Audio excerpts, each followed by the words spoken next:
Oi gente, tudo bem com vocês?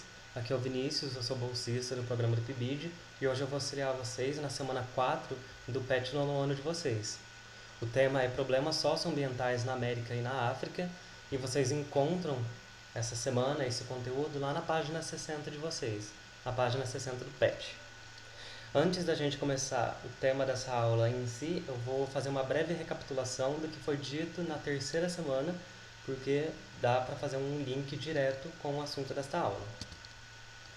Bom, na terceira semana vocês viram que é a terceira revolução industrial, que é a revolução técnico-científico-informacional.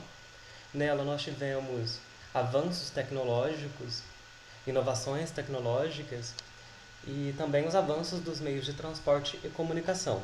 Isso fez com que as empresas passassem a ter interesse em atuar em outros países além daqueles países em que elas surgiram, em que elas estavam atuando naquele momento.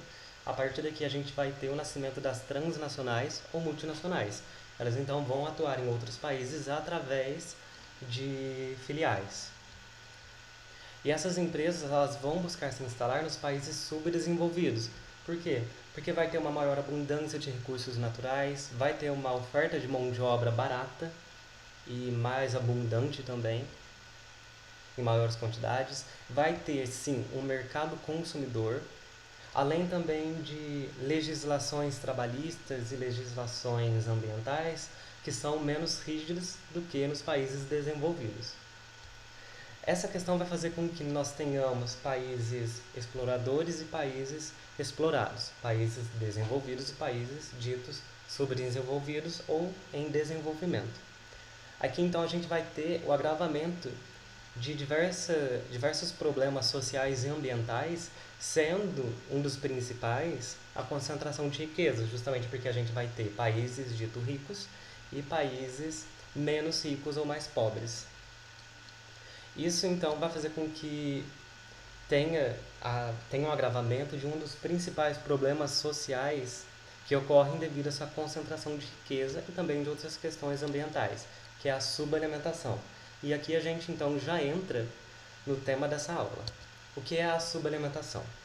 Ela é uma alimentação insuficiente em quantidade, ou seja, não é uma quantidade adequada, e ela também é deficiente em certos elementos como vitaminas, sais minerais e proteínas. Ou seja, suplementação é quando aquelas pessoas que têm acesso a uma alimentação que não possui uma quantidade suficiente, não têm acesso a alimentos em quantidade suficiente, e eles também nem têm um valor nutritivo tão alto. Ou seja, são alimentos mais gordurosos, alimentos que contêm mais sal, mais açúcar.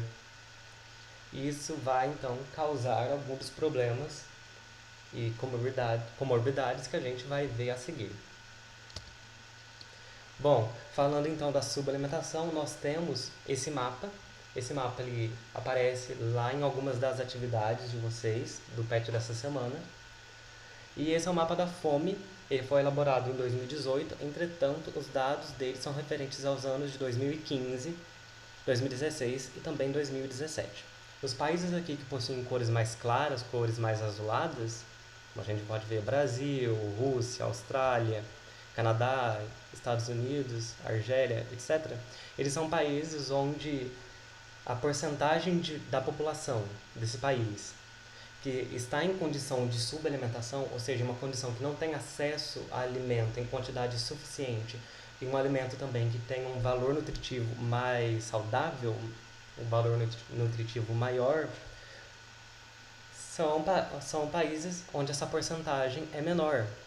Então, a população ela tem sim um acesso mais adequado à alimentação. Agora, esses países em tons mais amarelados, alaranjados e avermelhados são países onde essa porcentagem da população em condições de subalimentação estão em índices muito maiores. Então, aqui a gente pode ver alguns países do sul da África,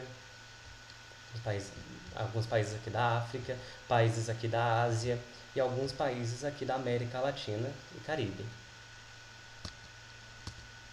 Vamos falar um pouquinho então da África.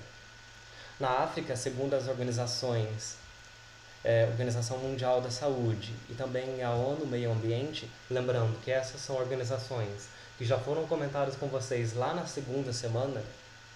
Qualquer coisa, é só vocês reverem aqueles vídeos. Segundo essas organizações, então, 23% das mortes que ocorrem na África estão ligadas a problemas ambientais, estão ligadas ao meio ambiente. Esse valor é o valor mais alto para qualquer região do mundo per capita, por cabeça. Então, as mortes na África em decorrência de fatores ligados ao meio ambiente é o valor mais alto do mundo todo. Essas agências citadas anteriormente, no slide anterior, elas explicam que esses altos valores de morte, essa alta porcentagem de morte, elas estão ligadas pelo continente ser atormentado por alguns problemas relacionados ao acesso à água potável, porque possui muitos desertos e terras também, que apesar de não serem desertos, são terras que não são tão férteis, não tem acesso a um saneamento adequado, possuem uma infraestrutura deficiente, poluição por conta de enchentes, inundações, e também novas ameaças ambientais, como as mudanças climáticas e a urbanização rápida e não planejada. Aqui também a gente pode adicionar, dentro dessas ameaças ambientais, a questão dos terremotos. E para poder entender um pouco mais sobre, é só a gente olhar no mapa da África. Quando olhamos para eles, o que nós vemos? Ao norte nós temos o deserto do Saara. Aqui na região da Somália e da Etiópia nós temos o chifre da África, que também é uma região semiárida. Aqui nós temos o deserto do Kalahari, aqui nós temos o deserto da Namíbia, e aqui nessa faixa a gente tem as savanas. Nessa região aqui com esses lagos, e subindo aqui onde estou indicando com a seta, com o cursor do mouse, é o Vale do Rift. É uma zona onde ocorrem diversos terremotos, então todas essas questões elas vão intensificar aqueles problemas ambientais e sociais também que eu acabei citando. Essa região mais verde é a floresta do Congo. Então aqui a gente pode presumir que é um lugar onde as terras são mais férteis e o acesso à comida é, logicamente, mais facilitado. Para falar então um pouco sobre a América, na América Latina e no Caribe, os principais problemas socioambientais que ocorrem são a fome, a desnutrição, a falta de micronutrientes, o sobrepeso e a obesidade. E esses problemas eles vão ter um maior impacto sobre as pessoas que possuem baixa renda, porque elas não vão ter acesso a alimento de qualidade, um alimento também em maior quantidade, em mulheres, em povos indígenas, afrodescendentes e também em famílias rurais, justamente por estarem longe aí dos grandes centros, que é geralmente onde há a maior quantidade de alimento. Continuando então sobre a questão da África, essas organizações, como a FAO, que eu já comentei com vocês, todas essas organizações, pelo menos algumas delas, eu já comentei lá na segunda semana. Qualquer coisa, revejam o vídeo. Então, essas organizações, FAO, Organização das Nações Unidas para a Alimentação e Agricultura, OPAS, Organização Pan-Americana da Saúde, UNICEF, Fundo das Nações Unidas para a Infância, e o PMA, Programa Alimentar Mundial, todas essas organizações na América Latina, de acordo com elas, 8,4% das mulheres vivem em insegurança alimentar grave, ou seja, não têm um acesso ao alimento. E esse acesso, ele é muito mais precário. E enquanto as mulheres têm esse índice de 8,4%, os homens, essa comparação chega a 6,9%. Enquanto isso, as populações indígenas elas vão sofrer uma insegurança alimentar que é muito maior do que as pessoas não indígenas, justamente também por estarem mais afastadas das cidades e dos grandes centros. Essas organizações que eu citei, elas se juntaram em 2018 e fizeram então um relatório sobre o panorama da segurança alimentar e nutricional de 2018. É um relatório, então, onde eles vão indicar as principais causas e os principais problemas que advêm aí em consequência da subalimentação. Esse relatório, então, ele indica que uma das principais causas do aumento da desnutrição em grupos populacionais vulneráveis, que são aqueles que eu já mencionei, são as mudanças que os sistemas alimentares da região sofreram, desde a produção do alimento até o consumo deles. Essas mudanças, elas afetaram toda a população, entretanto, aqueles membros mais excluídos da sociedade, periferia, e esses povos indígenas e povos rurais, eles vão sofrer consequências muito piores. Os efeitos eles serão muito mais graves. Enquanto isso, o aumento do consumo de alimentos saudáveis, como o leite e a carne, muitas vezes ele vai precisar ser trocado por outros produtos mais baratos, e esses produtos geralmente eles possuem um alto teor de gordura, açúcar e sal.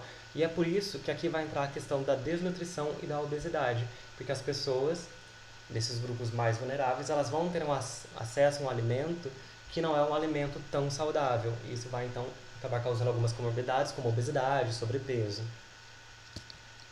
Então, caso vocês queiram saber um pouco mais sobre essa questão da fome no mundo, tem esse vídeo que é recomendado bem lá no finalzinho do pet de vocês, e ele fala um pouco sobre essa questão da fome e vai abordar aí alguns dados e porcentagens mais diretos e mais específicos realmente. Então o nome do vídeo é Fome Aguda afeta 103 milhões de pessoas no mundo, diz relatório da ONU. Aqui, por exemplo, logo de cara a gente já pode ver cerca de 103 milhões de pessoas em 53 países do mundo tiveram insegurança alimentar aguda em 2018. E esse vídeo ele vai trazer então outros dados nessa mesma direção. E agora então eu vou comentar com vocês um pouquinho sobre as atividades. Essas atividades vocês encontram lá na página 61 do pet de vocês.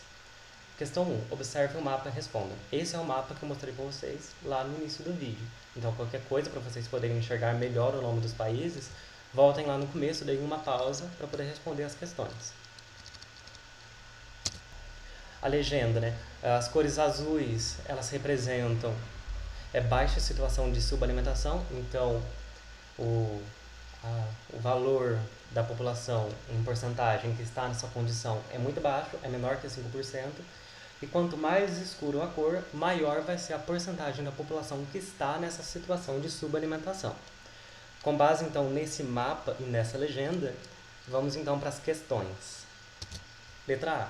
Qual a realidade da maioria dos países africanos no mapa mundi da fome? Cite um motivo natural e outro motivo econômico que explicam a situação observada. Vocês voltam então aqui no mapa, analisam direitinho os países africanos e vão dizer quais são os fatores que levam esses países a estarem nessa condição que eles estão. Então cite um fator econômico e outro fator natural. Letra B. No continente americano, quais os países mais vulneráveis a situações de fome e desnutrição? Explique. Então vocês vão voltar aqui no mapa e vão olhar direitinho quais são os países que estão nessa condição de subalimentação, fome, pobreza. E vão explicar por quê, quais são os fatores que levam eles a estarem nessas condições, em que eles se encontram, pelo menos, né, quando esse mapa foi confeccionado, que foi em 2018, com dados dos anos de 2015 a 2017.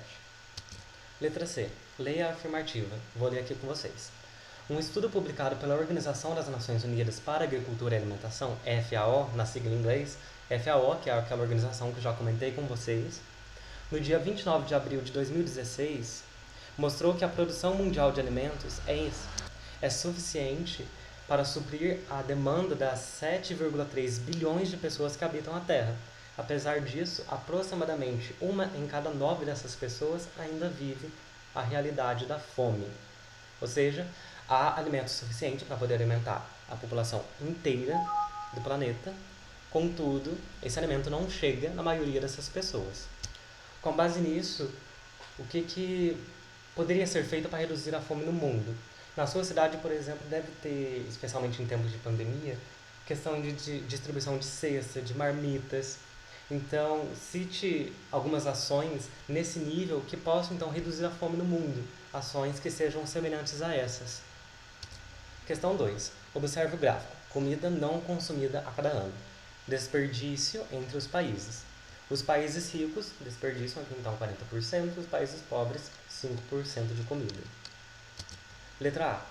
Você já presenciou o desperdício de alimentos em sua vida cotidiana na escola, em casa e em estabelecimentos comerciais? Crie estratégias para ser compartilhada, crie uma estratégia para ser compartilhada e que permita a redução do desperdício. Então, o que você faria para evitar o desperdício de comida na sua casa, no seu bairro, no povo da sua rua, no povo da sua cidade? E também em estabelecimentos comerciais. Você pode dar essa resposta através de um desenho, de um texto ou até mesmo de uma frase. Letra B. Porque o desperdício tende a ser maior em países ricos. Lembrando, os países ricos, eles vão e instalam ali as empresas, instalam filiais nos países subdesenvolvidos para que eles consigam tirar mais recursos e produzirem ali as suas tecnologias, etc. E lembrando também que esse desperdício ele não vai ser referente apenas a questões alimentares, a questões de alimento. Vai ser referente a todos os outros tipos de desperdício, produção de lixo. Isso é muito mais intenso nos países ricos. Por que você acha, então, que isso acontece? Então, responda aqui com suas próprias palavras, com sua opinião. E é isso, o nosso PET termina por aqui. Os estudos do nosso mês terminam aqui. Eu espero que eu e a Laís tenhamos ajudado vocês muito e bastante. Espero que vocês tenham entendido as explicações que nós viemos aí fazendo nessas 4 semanas. E nos vemos. E muito obrigado por terem visto o vídeo até o final. E até. Boa tarde, boa noite, bom dia, dependendo da hora que você está vendo. Obrigado.